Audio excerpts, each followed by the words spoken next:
You feel it before you understand it. A tightening in your chest, a heat behind your eyes. Someone says something small, almost casual. Suddenly your inner state is no longer yours. Your mood shifts without permission. Your thoughts accelerate. Your attention locks onto them. You tell yourself it's justified, that you're standing up for yourself. That silence would mean weakness. But notice what already happened. Your breathing changed first, then your posture, then your sense of timing. They didn't raise their voice. They didn't touch you.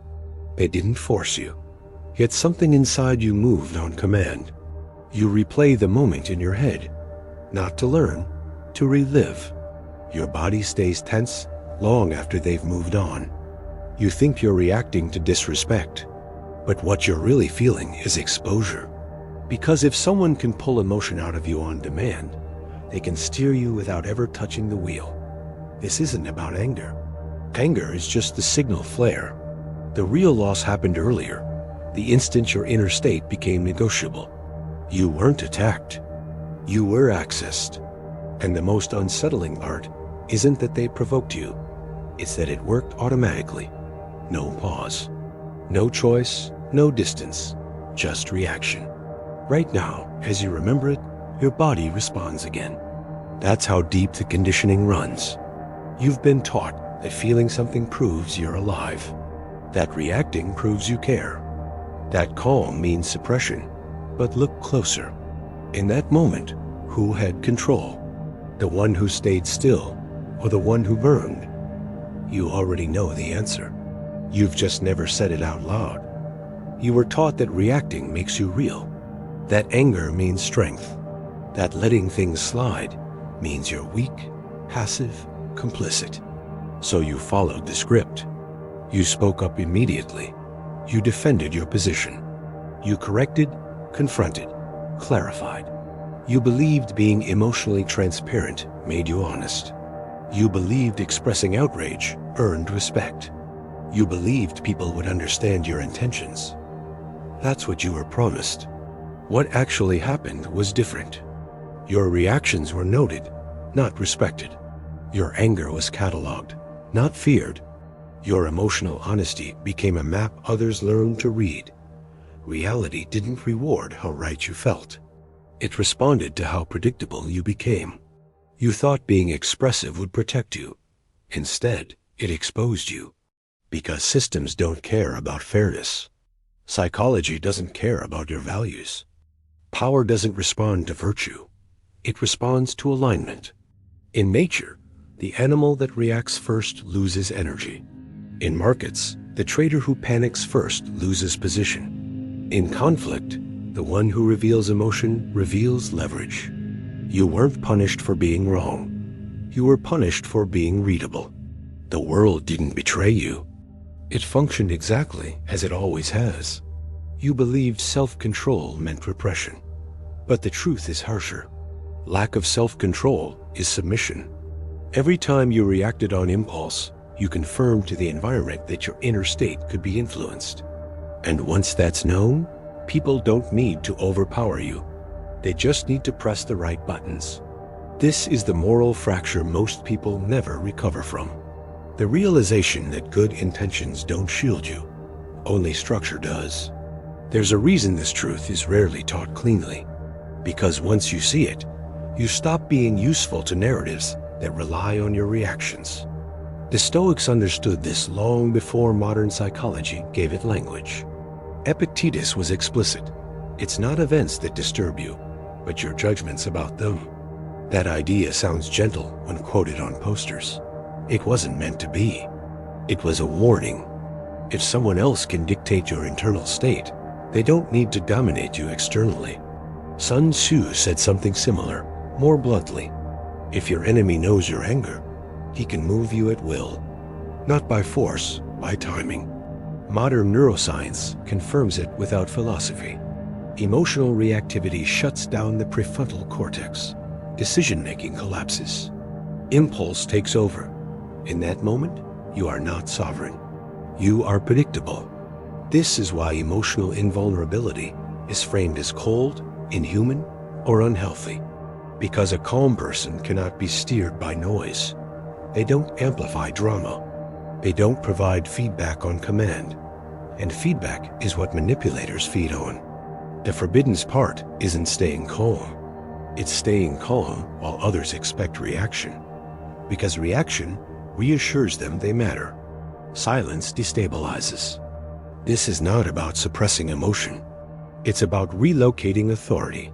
When you don't react, people reveal more than they intend. They escalate. They overplay. Not because you attacked, but because you didn't. Power never announces itself loudly. It removes itself from negotiation. This principle has always been available. It's just inconvenient for anyone who benefits from your volatility. You're tired in a way that sleep doesn't fix. Tired of replaying moments long after they've passed. Tired of feeling like you have to manage other people's moods. Tired of walking away calm on the outside while something inside keeps vibrating. You sense there's a better position to stand from. One where nothing needs to be proven. One where provocation doesn't hook you. One where your energy stays where you decide it stays. But no one ever showed you how to get there without becoming numb or distant. So you oscillated. Either you reacted and paid for it later, or you stayed silent and felt weak for days. That confusion drains you more than conflict ever did. You're not exhausted because people are difficult. You're exhausted because your inner world has been open access. Every stimulus gets a vote. Every comment gets a reaction. Every slight gets processed as if it's urgent. And you feel it, the quiet resentment toward yourself for giving so much away. What if the problem isn't that you feel too much, but that you've never been taught how to contain authority internally? What if calm isn't passivity, but a higher level of command? What follows isn't reassurance. It's not motivational language. It's a dismantling. You're about to see why reacting never protected you, why calm always changes the balance, and how to observe without absorbing. Once you understand this, you won't be able to unsee when power shifts in a room, and you won't want to go back. There are 3 principles, not habits, not techniques, not behaviors you perform when you remember. They are internal laws. Once installed, the environment responds differently without effort. These principles don't teach you how to win arguments. They remove you from arguments entirely. They don't teach you how to control people. They make people unnecessary to control. Each one shifts where authority lives inside you. From reaction to observation, from impulse to position, from noise to signal. The first governs emotional expenditure, when energy leaks and when it compounds. The second governs perception, what you register versus what you let pass through. The third governs response, when action is taken and when stillness is the move. Miss even one, and the structure collapses. Because calm is not a mood, it's a system. Most people try to copy the surface. They speak slower. They say less. They keep their face neutral. But without these internal shifts, that silence is fragile. It cracks under pressure. It leaks through micro-reactions. What you're about to learn doesn't require pretending. It removes the need to perform altogether. Once these principles are embodied, provocation stops feeling urgent. Manipulation loses traction. And people begin adjusting to you without knowing why. This is why they aren't taught sequentially in public. They don't benefit environments that depend on reaction. You won't feel more powerful. You'll feel less available. And that absence is what changes everything. The first principle is simple and brutal. Energy spent in reaction is energy lost permanently. Emotion is currency. Attention is currency. Response is currency. Every unchosen reaction is a withdrawal you didn't authorize. Think in terms of physics. Any open system leaks energy. Any reactive system bleeds force. Only closed systems build pressure. Your old pattern was open. Stimulus entered. Reaction exited. Loop repeated. You gave emotion to noise. Attention to irrelevance. Time to people who didn't earn it. Not because you wanted to, because the system inside you had no gate. The new position is containment. You don't suppress emotion. You delay discharge. You don't deny feeling. You deny immediacy. Old behavior. Something happens, gives you react, gives the moment, owns you. New behavior. Something happens, gives you register, gives you decide. This is not detachment. It's storage, like a capacitor in a circuit. Energy is not destroyed. It's held until it's useful. People feel the difference immediately because there's no feedback loop, no instant reward, no emotional payout, no confirmation signal. So they escalate, they test, they overexpose themselves. Not because you're dominant, but because the system no longer feeds them. This is discipline, not indifference. Control, not coldness. When emotion stops leaking, presence becomes heavier. Silence becomes louder. Stillness becomes pressure. You don't need to assert authority. Containment creates it. The second principle is less visible but more decisive. Not everything that enters your awareness deserves residency. Most people confuse perception with obligation.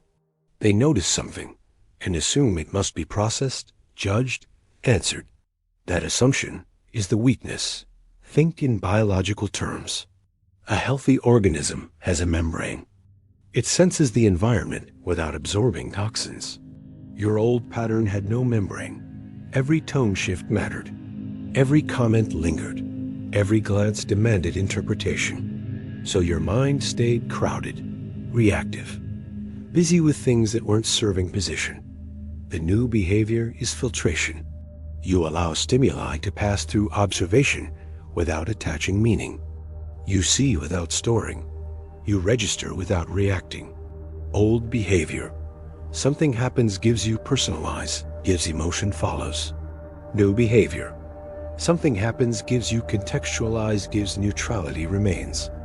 This is where calm detachment is misunderstood. People think it means not caring. It doesn't. It means refusing to assign value prematurely. When you stop absorbing everything, others feel it immediately.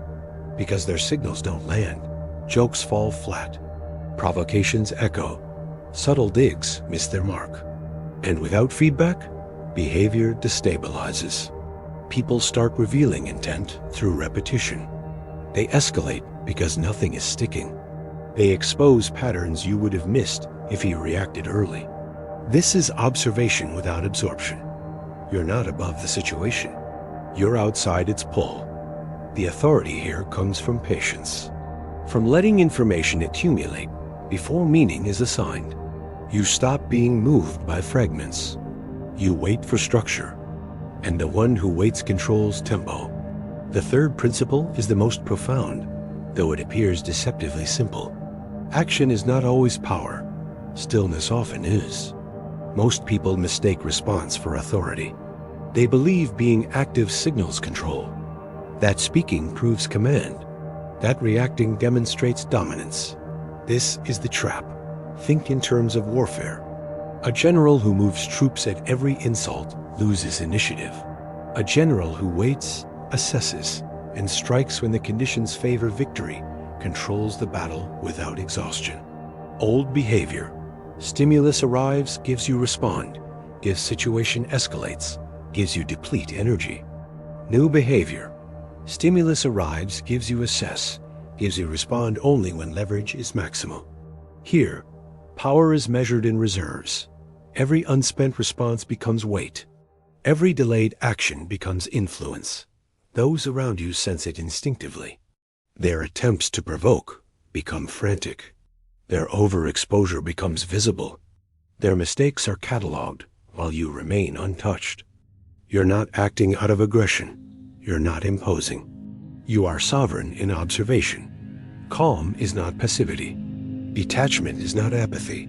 Control is internal, not performed. When you embody this, identity shifts naturally. You stop being reactive. You stop being the person who burns with every insult. You become the person who watches, waits, and decides. Hierarchy is no longer enforced externally. It emerges internally. You are unmoved, unpredictable, unreachable. And in that space, influence arrives without effort. Here's the truth most people never admit. None of these principles were about controlling others. Every time you thought power came from influencing someone else's behavior, you were mistaken. The moment you reacted, you handed them the steering wheel. The moment you tried to provoke change, you were already behind. Real power isn't external. It isn't about arguments, persuasion, or dominance displays. It is the order you maintain internally. It is the system you run within yourself, while the chaos rages outside. Think of it like a still lake. The wind whips across its surface, stirring waves in other bodies of water. Your lake does not respond. It mirrors nothing. It contains everything. Old identity, reactive, needy, visible in every shift of circumstance. New identity, sovereign, grounded, impermeable to manipulation. Every insult that would have burned before now slides off without erosion. Every attempt at provocation is catalogued, not felt. Every event is data, not ammunition. You're not dominating them. You're refusing to be dominated. This is the subtle psychological twist. The battlefield isn't out there. It's here, inside you. When you stop reacting, you expose others' patterns. You see them clearly, without absorbing their chaos. They exhaust themselves. You remain untouched. Mastery is not the control of outcomes. It is the control of perception, attention, and response. Authority is internal. Power is quiet. Domination is irrelevant. The old version of you is gone. Not slowly, not gradually, but here, in this moment, obsolete. The one who reacted at every slight. The one who burned with every provocation. The one who leaked energy to chaos. That person has served their purpose. They believed calm was weakness. They believed reaction proved strength. They believed presence required participation. Watch them burn away, like shedding skin, like a forest after fire, like a throne left behind in ruins. The old self dies in observation. Its collapse is quiet, but irreversible. In its place rises a new authority, not loud, not demanding, not performative, but undeniable. A calm that does not tremble, a mind that catalogs without absorbing, a presence that dictates without speaking. You are sovereign. Your inner state is unstealable. Your energy is reserved. Your reactions are chosen, not compelled. Others will feel it instinctively. They will test. They will escalate. They will reveal themselves. And you will remain untouched. You are not reacting to the world. You are not performing for it. You are positioned above it. The birth of this internal authority cannot be undone. The old identity is a corpse. The new self is the only available path forward.